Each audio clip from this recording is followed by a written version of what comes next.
Whoa, what is going on, football fans? Back at it with another New York Giants video. Going to be live a lot leading up into the draft. I know I haven't done a ton of content as of late, but obviously going to be live a lot during the day leading up into the draft. I actually have off work the week of, so plan on starting to go live, maybe doing live mock drafts with you guys, probably starting Thursday. Intend to have a lot of guests on the channel to talk about the New York Giants as we all get amped up and revved up. About a week leading up into it.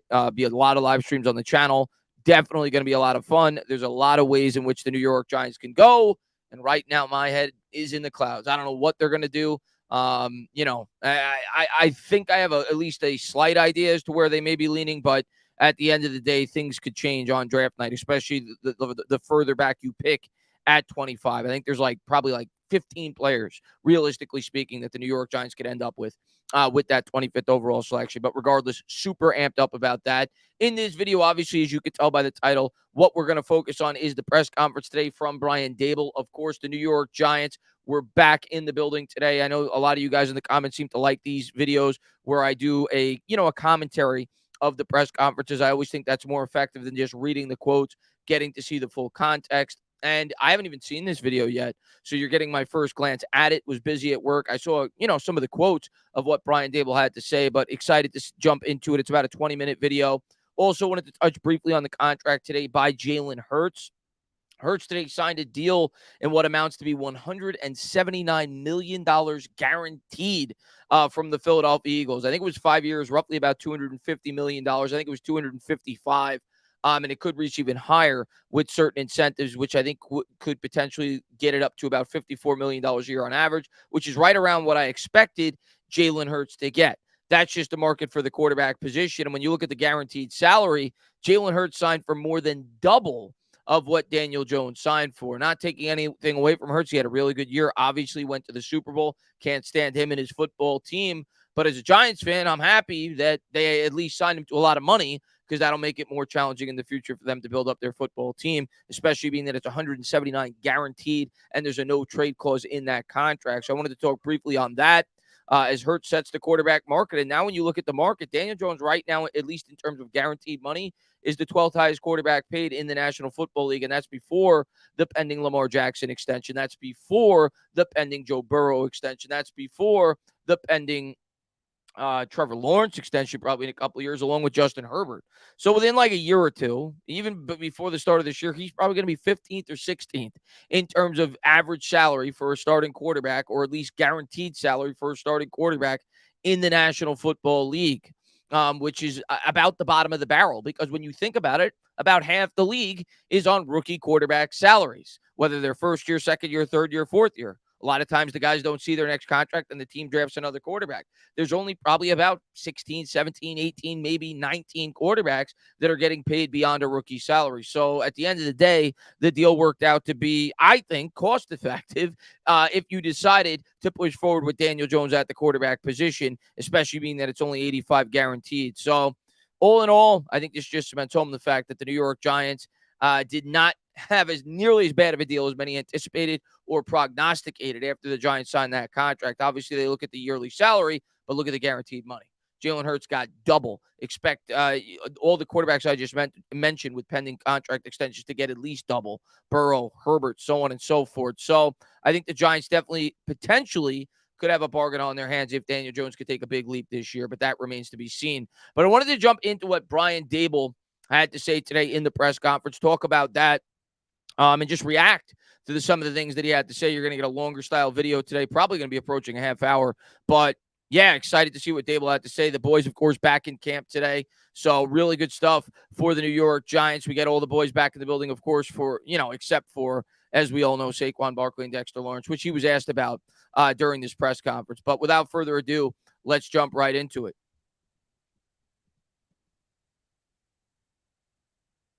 Good, Tom. How are you? Good. Quick question. Sure. How much did what you accomplish in free agency affect your draft coming up? It's a good question. I'd say they're all kind of intertwined together. Joe and I evaluate the roster, seems like on a daily basis. The draft is a little bit different than free agency. but there's been a lot of work done to it, and you know, who gets selected, when they get selected. Yeah, so I'd say, look, there's discussions when we add a player to a specific position. Does that lower the need? Yeah, but that just guarantee you that you're not going to draft that player at that position because you don't need that position. I'd say that's not the case always. Yeah, so I mean, a good question to start off the press conference. It's an important question that you want to ask the head coach or general manager for the Giants. Basically asking him, listen, are you going to draft for need more so than, BPA? That's basically the way that I read through that question. And Daboll basically just said, well, we did address a lot of needs. And, you think about it, he addressed the middle linebacker. He definitely added some weapons with Campbell and obviously Darren Waller, who was in training camp today. But he's saying basically, listen, if there's a player there that we love, that's a wide receiver, and we think he's far and away the best player on our board, we're going to take him. So I think he's kind of hinting at we're going to go BPA, which is what I think most Giant fans expect with the 25th overall. Thank you. Yep, you got it. Brian Dunleavy.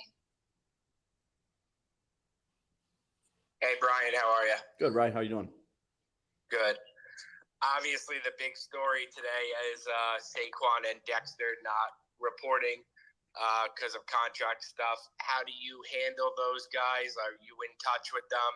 And do you feel like, I know everything's voluntary, but do you feel like guys are missing stuff when they're not there? Yeah, I'd say, first of all, we've had a great turnout. We've had a few meetings here today. I think the guys that are here are excited to be back. We got off to a good start. Again, phase one is really about, the physical part of it, getting quicker, faster, stronger. And then there's, a few little meetings here or there based on scheme. I've talked to both of those players, both Saquon and Dex, and I'll leave those, conversations, as I always do, private. Thank you. Yep. Pat Leonard.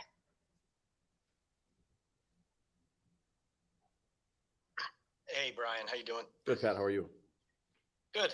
On Dex and Saquon, this is the voluntary portion of the offseason, obviously, but is there a point as a head coach at which you consider it an issue when some of your best players aren't in the building in an offseason? Yeah, I take it day by day, Pat. Again, I've had conversations with both those guys, and both of those conversations will remain private. I hope you can respect that, but that's kind of where we're at. I do. Just one follow-up, if you don't Sure. mind. Did you address that with the team? Because obviously these aren't just two guys; these are two of your best players not there. So I'm just curious how you address that on day one with your team, if you address it at all. Yeah, no, I talk with the team about a lot of things. Again, those are private team meetings that we have. Again, it's good to see everybody back here, getting off to a good start. I'd say we have a very high percentage of people that are here, and that's what we'll work at. We'll work at getting better each day. Thanks. Yep. All right, let's just talk briefly about that. I don't know if they go into further, in depth with that. I think they do based off some of the quotes I read today on Twitter, so I'll talk further about it when Daboll does. But listen, the Saquon Barkley thing and Dexter Lawrence thing, yeah, is it ideal that they're not there? Of course not. It's voluntary camp. But for people that I've seen on Twitter that have compared this to Kadarius Toney, it's completely apples and oranges. Kadarius Toney was a second-year player under contract who was still trying to prove himself to ownership and the coaching staff, a new coaching staff, so on and so forth. These two players are pending. Well, one is a free agent who currently is not under contract by the New York Giants, even though they tagged him. He's not signed the tag yet, and it's probably in Saquon's best interest, both financially, not to be there. If we're being honest with ourselves, he wants to make sure he stays healthy, especially if he's going to have to plan the tag, and he's probably trying to gain as much leverage as he possibly can, even though he doesn't have a whole lot right now. So it doesn't make a whole lot of sense for him to be there, and it's really the same thing for Dexter Lawrence. I don't think either player is being selfish. Dexter Lawrence looks at it like, well, I know I have a contract coming up. I know I'm going to sign probably a $25 million a year type contract. Why in the world am I going to risk potential injury before I sign on the dotted line? It would be quite foolish. I'm sure his agent is telling him, you don't show up to camp until we get this settled. And you got to think the Giants and Dex will get that deal done sooner than later. Of course, he's under contract for $12 million this year, but I've said now for 3 or 4 months, there's no way he ends up playing for that coming off an all-pro season. So it's going to happen. It's just a matter of when, not if, for Dex. We'll see what happens with Saquon Barkley. But to me, it's not really a black eye in either one of those guys or the team. I don't think this means that, there's bad vibes with the team going into camp. No, I think this is something that as fans we're not accustomed to because the Giants haven't had a lot of players that were worth bringing back on second contracts and contract extensions. This is a frequent thing that happens around the league. It just hasn't happened in East Rutherford for a long time because we haven't had players worth bringing back. Paul Schwartz. Hey, Brian. Hey, Paul. Hey, I just want to ask you, Joe Shane mentioned not long ago that he feels he has a better handle now on like the kind of players that Wink would want for his defense to help him in free agency and certainly the draft. Overall, do you think this second year around this process, this draft process, everybody has a better handle on everything, and that's going to help select players that are perfect for your offense and your defense? Look, I think the guys did a great job last year of evaluating the coaches, the scouts. There was good collaboration. We had a lot of good meetings. We'll have more here for the next couple days. We had a bunch last week. Again, the draft is an inexact science. You do your best job you can do of evaluating the players, what you see on tape. Sometimes you forecast a little bit about what you think the player can do if they're not playing the exact same position. I don't think that's ever changed since I've been in the league, but certainly the conversations that we have, from the coaches to the scouts, from myself with Joe, those are all very productive conversations. Thanks. Yep. Patty Traina. Hi, Dave. How you doing? Good, Patty. How are you? I'm good. I have two for you, if I may. Sure. Can you just clarify for me the situation with Dexter and Saquon? Are they allowed in the building? What with these contract negotiations going on, and have they been in the building? If so, Yeah, no, Saquon's not. Until he signs his tender, but Dexter certainly is. So again, each case of whether it's Dexter, Saquon, and There's Patricia Traina, and she told me she was going to ask that question when I was on her podcast the other day. She's awesome.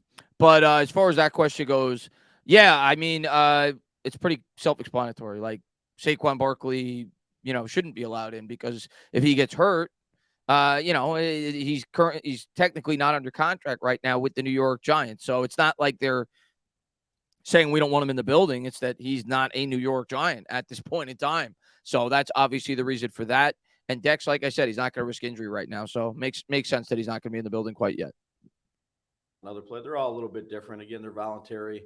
It's April 17th. We got a long way to go here. So we'll just take it day by day.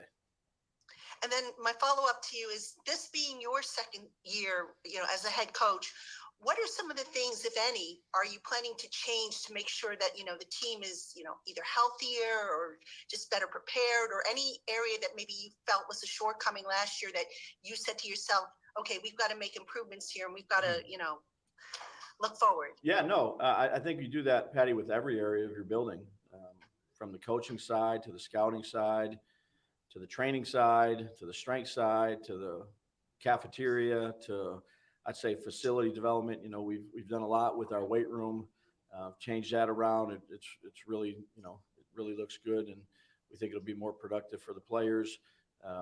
From stuff on the walls, I mean, you're always constantly scheme, scheduling.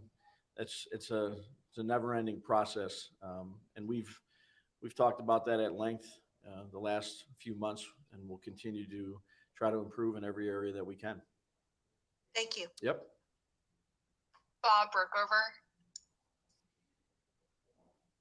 Hey, Brian. Hey, Bob. What are the benefits of being here, and what do you feel like guys who aren't here? It doesn't matter. The two guys obviously are big guys, but what are they maybe missing by not being here? I mean, all we try to do is,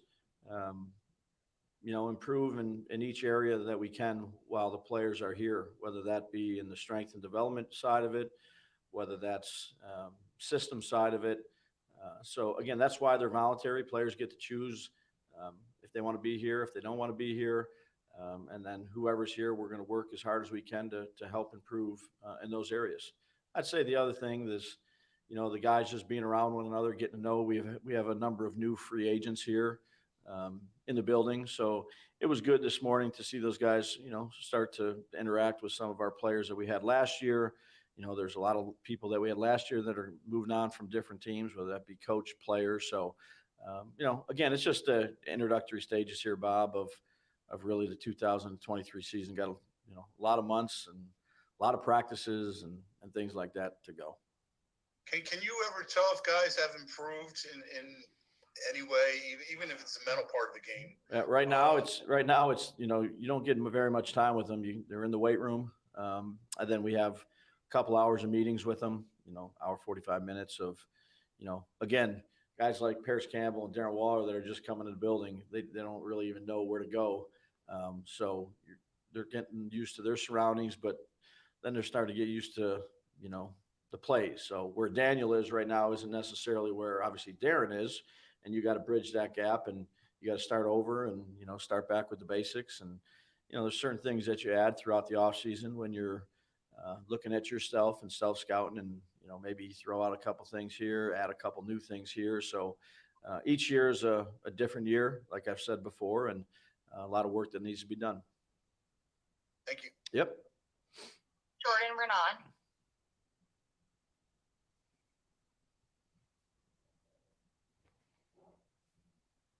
I'm here. Sorry about that. How you doing, Brian? Good. I'm curious, just as a general question, what do you do the first day? Like, what's important to you? What are you trying to get across to guys? And really, what's the whole first phase about for you? Yeah. So we had a team meeting this morning.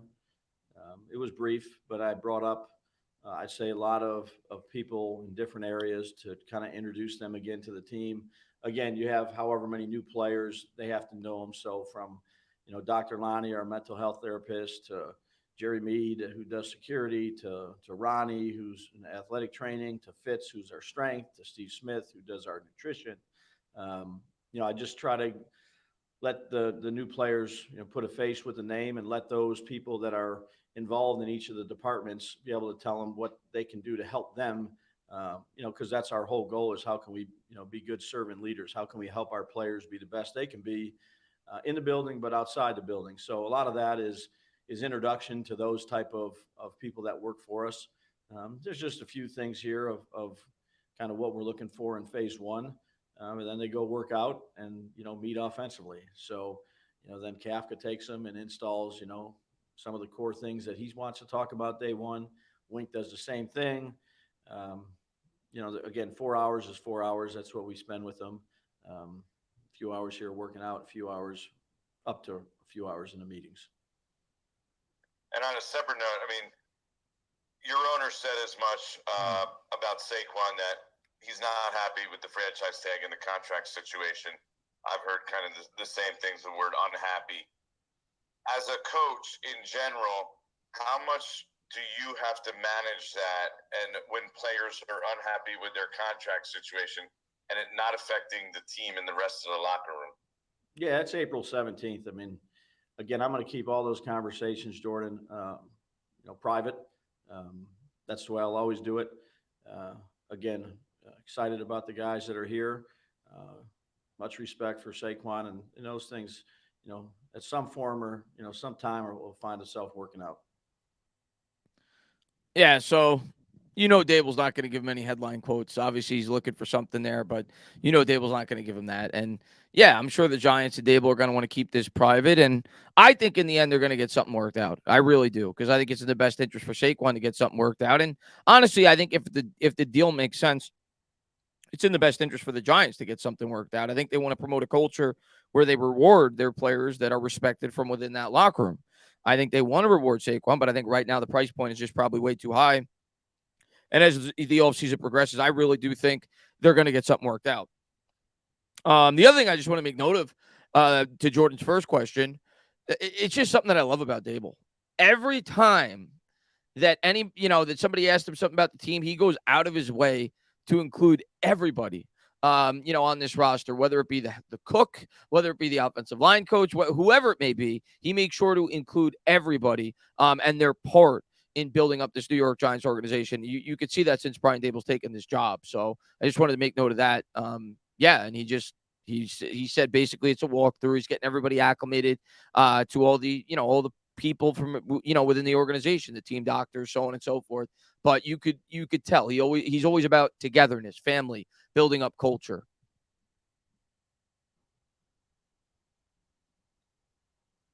Tim Jones. Hey, Dave, how are you? Good. How are you? I'm good, thank you. I think you answered this, but I just wanted to be really clear on my own here. Did Dexter or Saquon not coming today have any kind of element of surprise for you or anyone else there, or was that already discussed and you knew the deal? Yeah, I look, the guys that were here, again, it's voluntary, Kim. So those guys get to choose what they want to do. Obviously, we know Saquon is not going to be here based on his contract situation. And I've had conversations with Dexter. I've had conversations with Saquon. Those will remain private. That's just what I believe in. And there's been a narrative on Twitter from football guys, not just from your average tweeter necessarily, that because Daniel got paid, Dexter and Saquon are somehow planting a flag, to kind of demonstrate their need to get paid. How would you address any of that? Privately. So again, look, this is the NFL. You guys have been doing this for a long time. There's a lot of things on the business side of the NFL that go along. And again, Joe's done a great job with, his conversations. And again, there's certain things that, I just am not going to go into here because they're private for our team, but a lot of respect for those guys. And, it's April 17th here. We got a long way until we get going. Don't get me wrong. Saquon wants to get paid. Dex is going to get paid. I don't think there's any animosity towards Daniel Jones whatsoever. Saquon Barkley was one of his biggest cheerleaders. He came out and said that he thinks he should get $45 million a year. So I don't think there's any animosity or ill will towards the fact that the New York Giants paid Daniel Jones. I just think Saquon Barkley's upset that he didn't get an opportunity to hit the open market and make what he feels is fair for him, and and the talent he is at the running back position. The Dexter Lawrence thing, I think, is just blown way out of proportion. I don't think he has any ill will towards anybody. I think he's just doing the smart thing and holding out until such time they get a deal done. And we saw, obviously, with the Daniel Jones thing, that these things are complex. These things take time. And right now, the New York Giants, you're almost a week before the draft, right? Like, that's got to be the priority right now. It's not signing Dex to the extension that we all know he's going to get. The extension's probably going to be signed, right after the draft, certainly before July. We all know it. He's going to get $22 to $25 million. But right now, Joe Schoen should be focusing his attention on the draft. So I don't think anybody's wrong here. But this silly notion that's been thrown out there that the players are upset that Daniel Jones got signed to a contract. No. And to compare the contracts is just silly. It's apples and oranges. It's apples and oranges. When we talk about Saquon Barkley and what he's asking for, he's asking to be a top 2 or 3 highest paid running back in the NFL on a per year basis, right? We know that he turned down the $13 million or thereabouts at the buy. Well, that means he wanted at least 14 or 15. That would put him in the top 3 or 4 running backs in the sport. Daniel Jones, when all is said and done, he's probably going to be like the 13th highest paid quarterback. I understand the salary is significantly higher, but that's what comes with the position. Everybody knows quarterbacks get paid an exorbitant amount of money because of the importance of the position. So to compare it is apples to oranges. I don't think there's any ill will towards Daniel Jones. I think it's clickbait. There's not much to talk about right now in the offseason, and people are trying to draw up storylines, and they know that that mentality gravitates towards a certain part of this fan base. Not just the New York Giants fan base, but NFL fans in general that want to take any shot at Daniel Jones they can. I just don't think that there's any traction to that whatsoever. Thanks. Yep. Art Stapleton. Hey, Dave, what's going on? Hey, Art.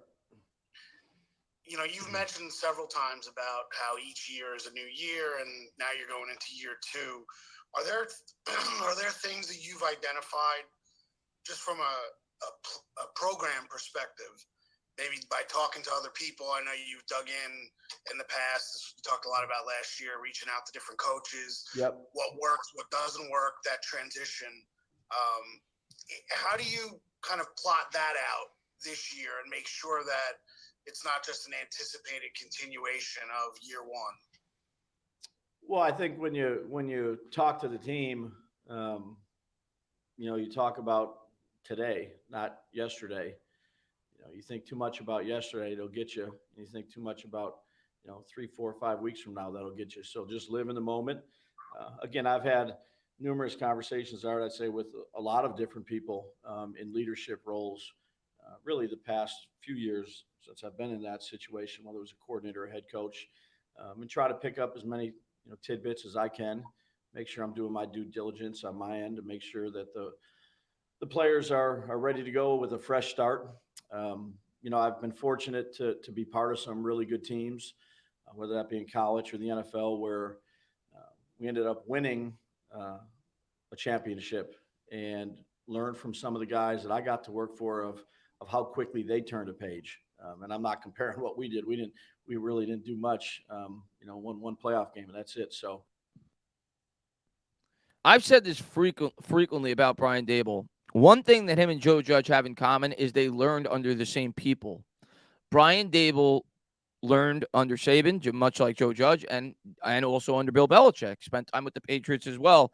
And to me, the difference between the two, or at least the vibe that you get between the two, when all was said and done with Joe Judge, as much as I believed in him and tried to believe in him, we all wanted hope. When all was said and done, it felt like Joe Judge was trying to impersonate Bill Belichick. Brian Daboll is his own man, but he has learned from Bill Belichick and he has learned from Brian Daboll, and that's what he's talking about here. And he's applying that to the New York Giants, talking about how he quickly wants to turn the page from year to year. There's no carryover, right? There's a lot of turnover in the NFL. So I think that's great that the guy took what he learned and he's applying it to the New York Giants. What better guys to learn from than obviously Bill Belichick and Saban, two of the best coaches, in football history. And he just seems to be his own man, though. I think that's the difference between him and a lot of guys that have, learned under Belichick before. A lot of those guys, it felt like they were almost impersonating Belichick rather than taking some of what he taught them and being their own man. With Daboll, you certainly get that vibe. The other thing that I loved was he downplayed what the New York Giants did last year, right? A lot of coaches, when they were asked that, may say, listen, we accomplished great things last year. We got a lot to build off of, but we are really, talk about all the accomplishments they had last year. He's basically saying, we didn't do much last year. You didn't do much, Daboll. I mean, I love it. I love the hungriness. I love that you're bringing this to this team, but nobody expected the New York Giants to get where they got. They got as far as they've been since the 2012 playoffs, and nobody thought they'd sniff the playoffs for the most part, outside of diehard Giants fans. But to go where they went last year, nobody saw that coming. Probably the biggest surprise team in the NFL. He won Coach of the Year, and he's literally saying, we didn't do a whole lot last year. We got a lot more to grow on. So I love that. Love hearing that. There's I draw back on some of the history that I've had with some of the coaches that I've been around and how they did things. I talked to a lot of other different people, maybe not just coaches, but, business leaders and things like that. And then, myself. So, what we did last year, and I've said this a few weeks ago, really has no bearing on anything we do this year. I think we have a really good group of people in our building that understand where our focus needs to be, which is today, and trying to get better today. And that's all we can control. Do you find it easy to turn the page yourself? Have you always been that way? Yeah.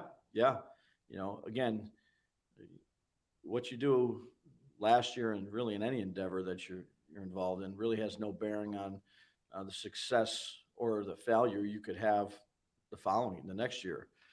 We got a lot of work to do. I've said this a few weeks ago. I know when we were at the owners' meetings, we're not starting out from ground zero here just because we have some people that, know how we kind of do things. But, there's a lot of new things that we're adding. There's new chemistry amongst the players and the coaches. There's certain players, you don't know how they're going to react after something bad happens or something good happens. And it's a challenging part of the job is building a team. You can collect all the talent that you want, but it's teams win in this league, teams that do things the right way. And, we're just started on that process of building our team. some of the defensive guys don't even know what, Paris looks like, he's got to stand up, introduce himself, or a new coach, Jeff Nixon, whoever that may be. There's just so many things that go into building a team, which I know most of you all have been part of a team at some point in your life. You know, you'd like to just pick up where you left off, but unfortunately that's not how it works. Appreciate it. Thanks. Yeah, you got it. We'll take two more. Tom Rock. Brian, a year ago, you were still in the process of evaluating Daniel and the quarterback position and all those things. How different is it this year? What are the benefits of knowing that he's your guy and that you guys made that commitment to him during this offseason? Yeah, well, you learn a lot when you come in. So we learned a lot about Daniel. I think he learned a lot about us. Again, you're not going through day one cadence in the quarterback meeting room, or maybe some installation of some basic plays.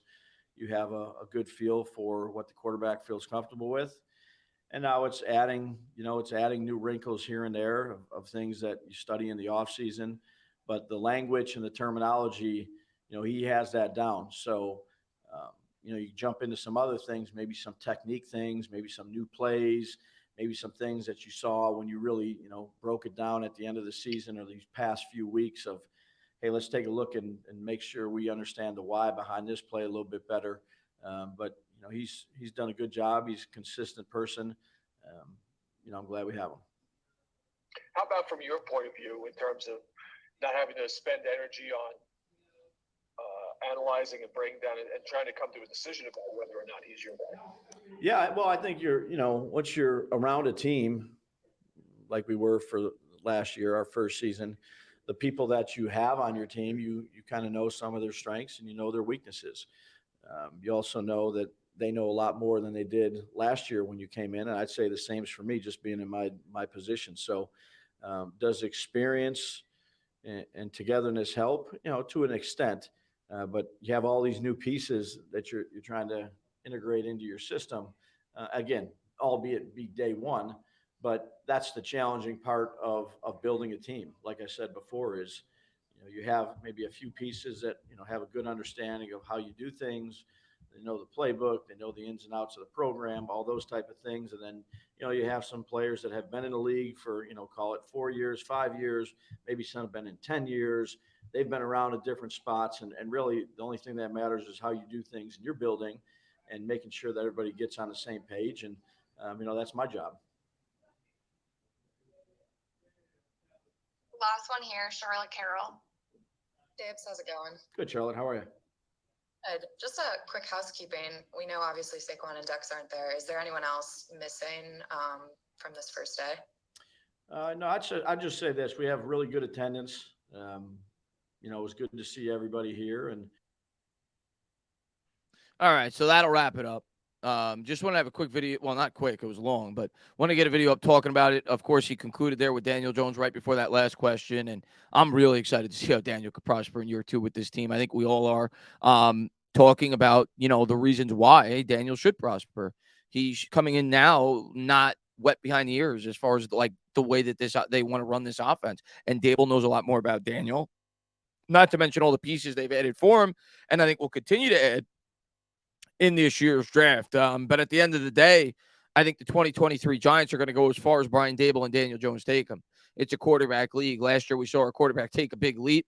This year, I'm expecting an equally big leap with Brian Daboll as his head coach. Can't wait to see the New York Giants take the field this year. And I think we're all just a little bit excited to see that, they're in the building, whether it's voluntary or whether it's not. It's good that the New York Giants are back. And I can't wait to talk draft with you guys over the next week or so. So thank you guys for checking out the video. Thank you guys for all the support you always show. And as always, if you liked what you watched, please subscribe, drop a comment, maybe give me a little thumbs up. Cheers.